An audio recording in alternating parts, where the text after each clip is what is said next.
All right, welcome back, everybody. We're back. This is the Hood Rat Strategist radio program. We're gonna switch gears now. Go more to some national stories, and this one, it's kind of funny. It's kind of sad. It's ridiculous. Um, but CIA wants you to embrace some Uh, intersectional imperialism. Uh, uh, I don't know. so the You wanna? CIA, Yeah. yeah, I got you. So the CIA has put out two different videos. One with a Latina woman, and one with an LGBTQ member. And they're in the video. They're basically saying that um, using language like they don't suffer from they're not this is not imposter syndrome that these are people who have generalized anxiety disorder, that these are people who are intersectional, right? That that this woman made it to the CIA on her own merits. She's a that this man that the director who created the drone program to drop bombs on black and brown people in countries that did not attack us had an LGBTQ lanyard that had his ID on it to show that he supported diversity in the workplace. It is what me and Andy has talked about on this show a number of times, that corporations and organizations like the CIA and others, they will placate the left. They will placate on social issues because it doesn't cost them anything. It does not cost them one dime to embrace uh, to have Black Lives Matter or LGBTQ flag on one of their Predator drones. It does not cost them a dime to for their employees to wear a Black Lives Matter shirt. You know what does cost them money? Um, us not being in those international conflicts in the first place. Mm, You know, Raytheon and Boeing and the CIA uh, continuing not to for them not to be in those forever wars. That's what would cost them money. These commercials that show the wokeness of the CIA is one of the most asinine things I've ever seen in my entire life. oh It my God. it literally it they have literally become what's that? There was a meme that we shared on the Hood Rat Strategist page where you had a drone from Boeing, right? It was a Predator drone on one side, and then you had the Predator drone with Black Lives Matter flag and the LGBTQ flag on it. But they're still dropping bombs on the country, though. Yeah. So we're not gonna talk about what we're not gonna talk about that what we did in Venezuela. We're not gonna talk about the coups that we've orchestrated, but we do want you to know we care about the people who work here who are going to commit the war crimes for us. Yeah, I mean, it really is kind of All like right. it's this performative progressiveness taken to like it's just most Yeah. absurd conclusion because it's not altogether like dissimilar from stuff you'd see from like Bank of America or Wells Fargo or Amazon, who they'll put out statements or The NBA. commercials. It's like we stand with Black lives. Of course, underneath the headlines, Amazon is firing Black union organizers. But yeah, Facts. it Absolute facts. it is really just utterly ridiculous the way that it's like the CIA is just like kind of like kit just appropriating this the kind of language of younger progressive movements to try to make them self sound like they are inclusive or they are on the right side of history just because of simple representation. And representation is not liberation. So we. Facts. Wait. Say that again for the people in the back who did not hear you. Representation is not. Say that again. Representation Say is that one not more time. liberation. Like, is it Yes, liberatory to have a representation is Latinx not guy liberation. run the Proud Boys? Is it liberatory to have like, I mean, this kind of random fucks my head, but think of like some of the dictators the CIA is supported or installed over the years, like Papa Doc in Haiti, who's just a brutal guy. I mean, he was Haitian, but he was an absolute puppet of capitalism, just brutal in every way. And also just one thing that really ground my gears about this ad, they're talking about like the child of immigrants thing, and Yes, the child. Yes, she's a child of are immigrants. where are Latin American immigrants coming from and why? What? They might be coming from, Nicaragua or Guatemala or Chile or Argentina or any of the number of Latin American You mean you countries. mean you mean you mean all the Latin American countries that America has orchestrated coups in successfully? Yeah, yeah, and well, the CIA in particular, which is again another reason this ad is so that brutal.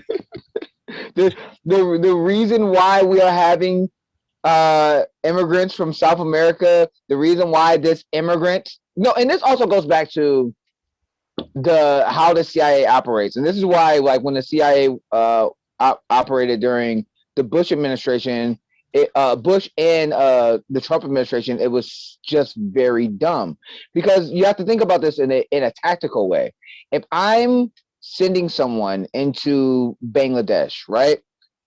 I want someone who knows how to speak the language. I want someone who looks like them. I'm not going to send some. I'm not going to send the white dude. I'm not going to send some white dude from Kansas City that looks like a Proud Boy or looks like he stormed the Capitol into Chile or into um, the Middle East. No, I'm gonna send someone who can blend in because that's what covert ops is about. You're supposed to blend in, not uh it makes sense when it makes sense like if you was to watch shows like Burn Notice or something that most of the episodes worked in America. Yeah, because Michael Weston is a white guy in America. He could pass as a lot of things. You're not gonna have that same white guy pass in the Middle East. They're gonna know something is up. Yeah. So them wanting to have more diversity by having black and brown people come to the CIA, it makes sense from a tactical standpoint. But that also means the things that they're doing are going to be affecting those countries in a negative way, which is a part of the problem. Yeah, yeah. Maybe they shouldn't be in those countries in the first place. Mhm. And you bring up a really good point. How like they're really trying to use this in like more ways than one. Because it's like I mean even domestically, agencies like the FBI and CIA, internal these leaked reports have shown that like those agencies are kind of struggling to ingratiate themselves with modern social movements. There's this hilarious one that dropped like about a year ago where I think it was some FBI agents, and in their debrief, they basically complained that like they couldn't infiltrate this leftist group because it was too complicated and they couldn't keep up with the reading list. they, Yeah, they can't they can't stop the Marxist leftists because the Marxist leftist is asking them to read too many books. yeah, That's hilarious. yeah, for real. So like, yeah, Oh, that's it's real. part of it. They're trying That's to get. that is real. That is more real than most people know because for those that do not know, the Black Panthers actually had reading material and and other material that they would ask you to know if you're going to a protest, how to interact with police officers, if you are doing an armed protest, what you need to know, if you were getting bailed, if you need to get bailed out because the cops arrested you, all that stuff. Like it was basically what the Know Your Right, what Colin Kaepernick's Know Your Rights program and things of that nature, what Color of Change and other organizations now are doing. Yeah, it's yeah, that's dope. Yeah, I'm happy. like the CIA ad, it reminds me a lot of like these talking points of like, well, who is in charge sets the culture for what's going on in Washington. And largely this goes ties very well into this sort of these very um intentional decisions the Biden administration's made about representation. I think like the best example is the was it Secretary of Defense uh, is a black fella who used to work at, is it Raytheon or Northrop Company? Yeah, yeah, and he used to work at he used to work he was a contractor for Raytheon in Northam. Like And yeah, like if you remember, you're talking about gotta the think, like a few years ago when Mad Dog Mattis was appointed to that, there was some kerfuffle in hashtag resistance circles about like, well, he was just a military contractor. There's you need a waiver in order to put someone like him Secretary of Defense. People were like making something of that. You had another candidate who's basically from almost the same background, but because I guess there's this idea that it placates like certain identity vectors of American liberalism. It's like, oh, great, yeah, it's you have to keep I'm sorry to interrupt. I'm sorry to interrupt, but I have to say this. You have to keep the same energy for the other side for your side when the other side does it. It makes no sense that we have like again, I'm happy that this brother got a job. You know what I'm saying? It's always good to see a black man have a job.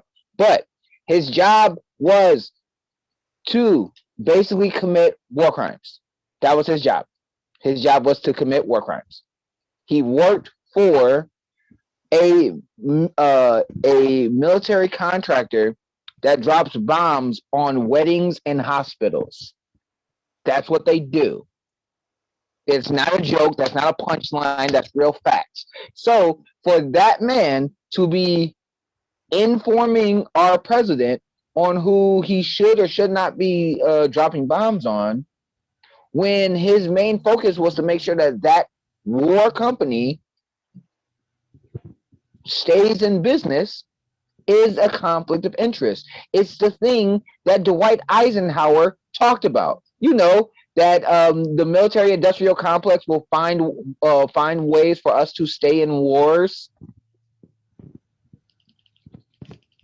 It it it's is he is the living embodiment of that. Am I tripping? Am I missing something here? no, I think you're spot on. And I mean, the CIA in particular has been like I mean, okay, the FBI is pretty bad too, but CIA on the international scene has really just been an agent of destabilization, an agent of chaos, an agent that basically uh, it does pursue American interests, but usually what that means is like overthrowing democratically elected governments so that like a particular oil Facts. company can get a few extra bucks. Um, and I think like it's interesting, kind of like the cultural schism that this ad reveals about like if you ever need to explain to somebody the difference between like liberals and the left, this is a great case study because like you ask anybody who's like social democrat or like left libertarian or anybody on that kind of left of center, and then they'll tell you like no, the CIA is a corrupt murderous organization. It should be dismantled. And like you said, there's even previous American presidents who said that. And on this other side, you have people who's like, oh, the CIA. Well, half of them should be women and people of color. That's what I think. But Oh no, wait. I'm glad. No, and also to go back to the last thing. This is my last point about it because we talked about it before. Um, why and I want and I would like for everybody who doesn't know about history to go back to Truman and see why we chose to overthreat a democratically elected leader in Nicaragua and in Chile. It was because they thought that these banana companies and other companies that we were getting fruit from, that those companies should be paying their workers a much more livable wage, that they should have, that the people in that country should have more equity in the farmers and the landowners. America said, "Nah, son, those are our resources." And if you're not going to give it to the America basically did to them what, if you ever watched the Boondocks, the Booty Warrior, what he was saying, that's what America basically did to these Middle Eastern countries. It basically said, "I likes you and I want you. Now we can either do this the easy way or the hard way." Like, it's such a the CIA has done some of the biggest atrocities that across the world, and the fact that they want to now bring in more people of color to help commit these war crimes, instead of talking about why we shouldn't be doing these war crimes in the first place, kind of tells you everything that you need to know about the CIA. Yeah, yeah, and I think one thing. So I want to touch on another story while we're talking about U.S. imperialism, because I wasn't really thinking really connecting these two, but I think it does paint out like this is kind of how what we've been talking about plays out, and it's kind of an update to a story we've been talking about a lot over the last several years. But there's this article I found in Mint Press News, which deep dives into how U.S. sanctions are really to blame for a lot of the crises facing Venezuela right now. And I'm not going to read the full article. There's a couple of excerpts I really wanted to kind of pull out of here, and then we kind of tie it back into this whole discussion about CIA and imperialism. So, article starts: Venezuela was once one of the most prosperous countries in Latin America. Popular classes enjoyed major advances from the Bolivarian revolution, uh, facilitated largely by Hugo Chavez. Today, Venezuela is experiencing an unprecedented economic crisis with severe humanitarian consequences. The U.S. government blames the crisis on the mismanagement and corruption of the Venezuelan government headed by Nicolas Maduro. The Venezuelan government faults the U.S. and its allies for imposing sanctions, unilateral coercive measures illegal under international law. An official U.S. Congressional Research Service report entitled Venezuela Background in U.S. Relations, published April 28th, suggests that the Venezuelan government has valid arguments that it's being strangled by U.S. sanctions. It says it is difficult to attribute precisely the extent of Venezuela's economic collapse that is due to U.S. sanctions versus broad economic mismanagement. A February 2021 Government Accountability Office report asserted that sanctions, particularly on the state oil company in 2019, likely contributed to a steeper decline of the Venezuelan economy. The Maduro government has defaulted on all its bonds, and U.S. sanctions prohibit debt restructuring with creditors. And again, this is a pretty deep dive into a lot of the issues around Venezuela, but there's a couple of things I just really wanted to touch on. Um, and Contrary to the official narrative, So, Venezuela's so Bolivarian revolution is the root cause of the economic woes. The report admits this. The trigger, and keep in mind, there's a report from U.S. itself. The trigger for Venezuela's economic crisis was the crash in world oil prices in 2014, and it goes on to explain how U.S. sanctions confounded the Venezuelan government's efforts to address this crisis.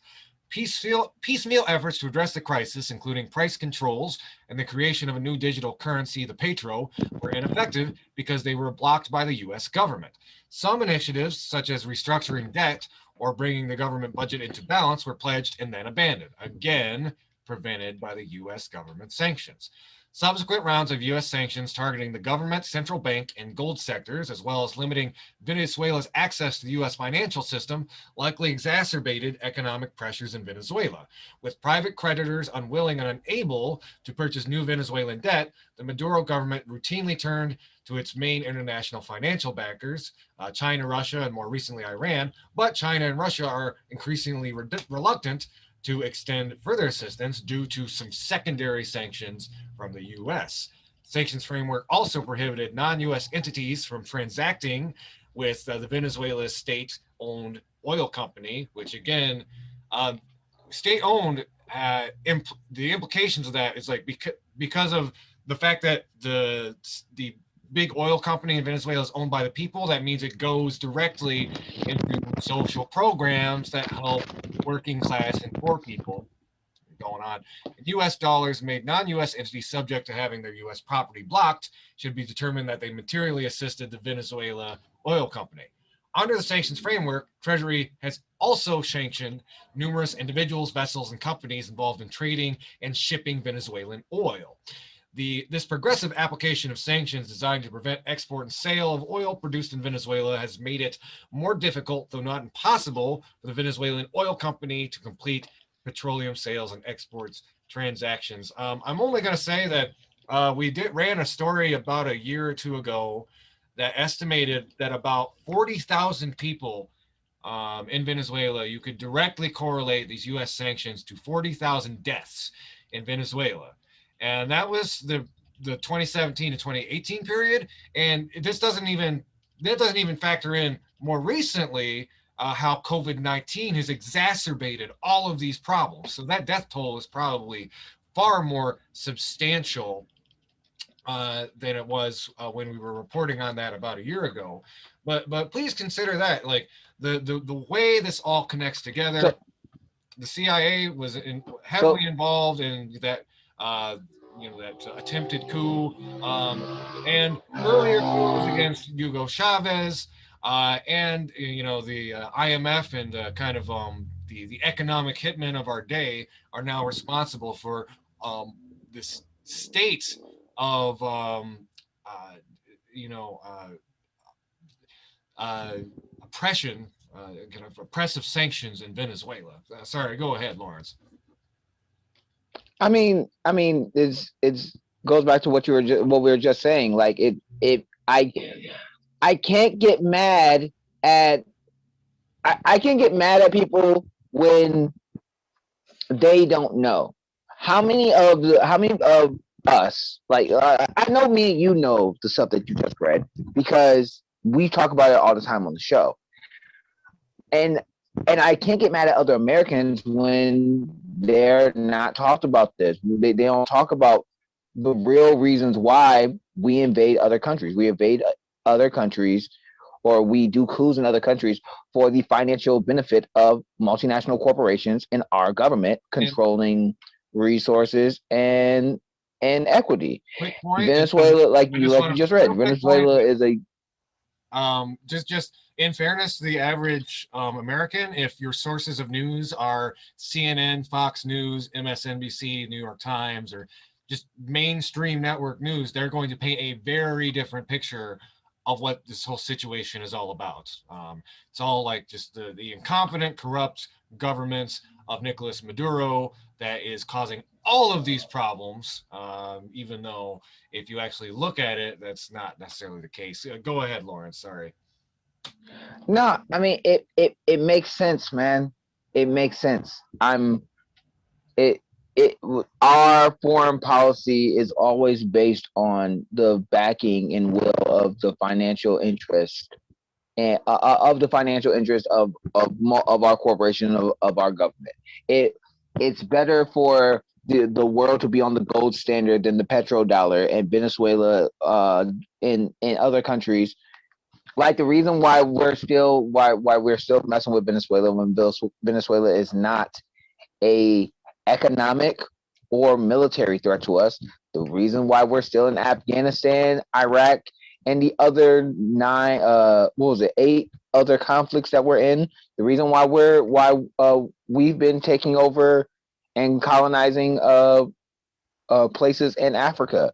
Like our government chooses to do these things because of those financial interests, of the interest of the corporations that we are basically beholden to.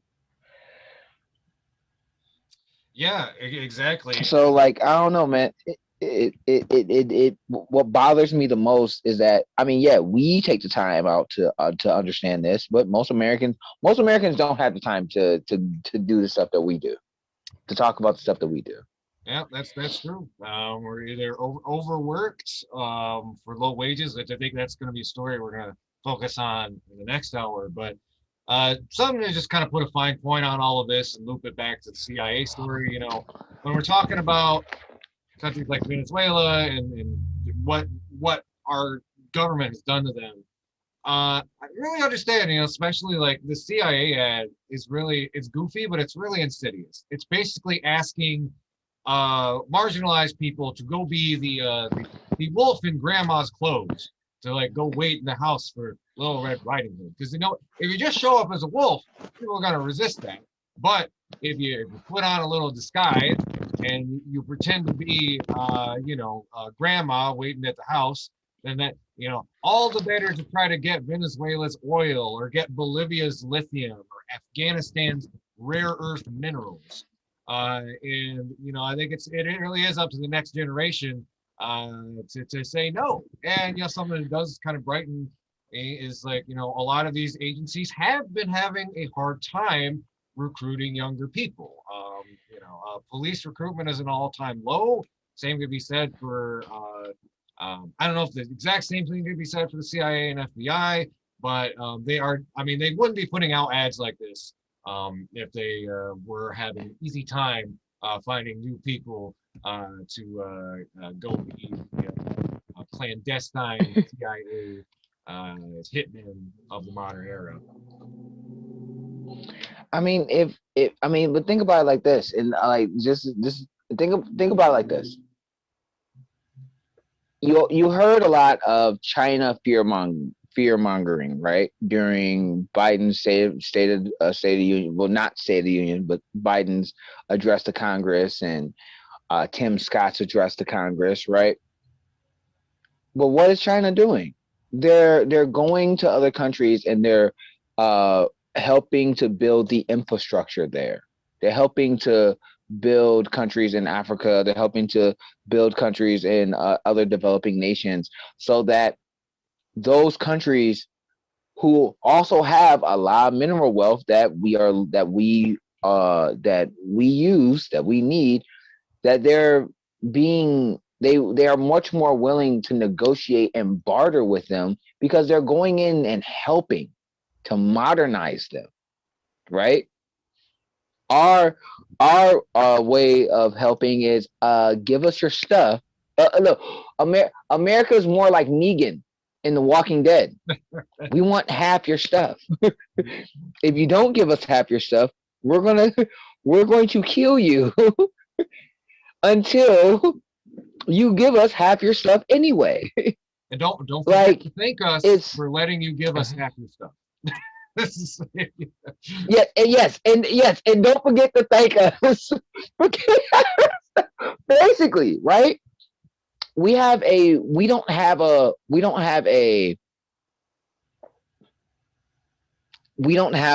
let's help out the rest of the world so it can benefit us later approach.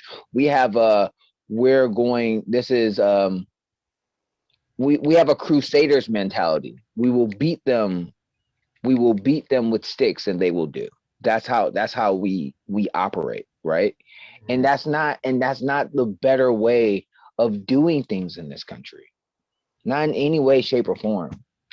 no, it really is not. And I again I have a lot of hope in the next generation, but I guess my final thought is hey kids, don't join the CIA.